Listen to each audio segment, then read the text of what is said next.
I'm Malcolm Hanney. I'm originally from England. I've lived in Malaysia since 2012.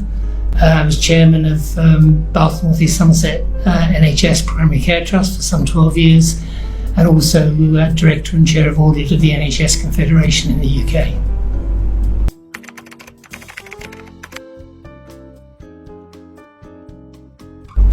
In the period of February to April 2021, I was suffering some gastric problems and diarrhoea which had gone on for longer than would be normal.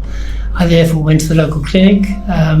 They treated me with some antibiotics and did some tests, but the tests were inconclusive, and this led to me being referred to Dr. Ho at Gleneagles for further diagnostic treatment. I came into Gleneagles, I think around the 3rd of May for a colonoscopy. At that time, they added additional tests during the day, which I was very impressed with. They included ultrasound, CT scan and MRI.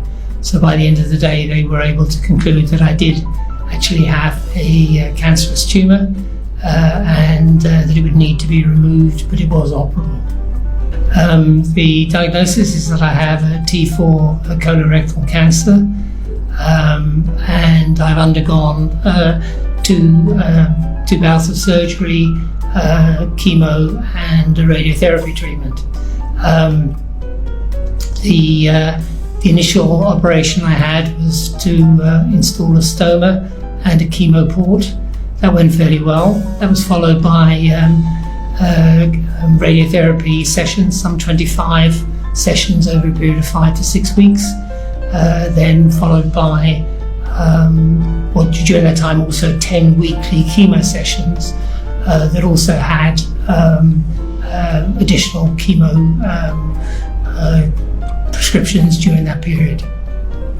At the end of the chemo and radiotherapy, there was then a short pause before I was admitted to Gleneagles somewhere around the beginning of August for the tumour removal operation.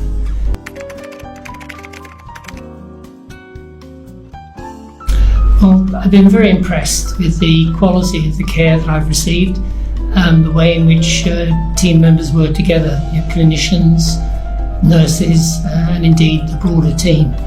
I think that people have been extremely caring and supportive through the whole of the process. For example, when I was in radiotherapy, I would turn up every day. I didn't have to wait very long. The team and the reception were very welcoming and very supportive, and smiling behind their masks at the time, one could tell. That's quite good to be able to have that sort of support during the period. I was really impressed in terms of how everybody came together from different disciplines. So, for example, the surgeon, the cardiologist, because I had an atrial fibrillation, the anaesthetist, a haematologist, a pulmonologist, and I'm very fortunate that I was in the hands of Gleneagles through that difficult process. I think that there's not very much I could really pass on. They do a fantastic job.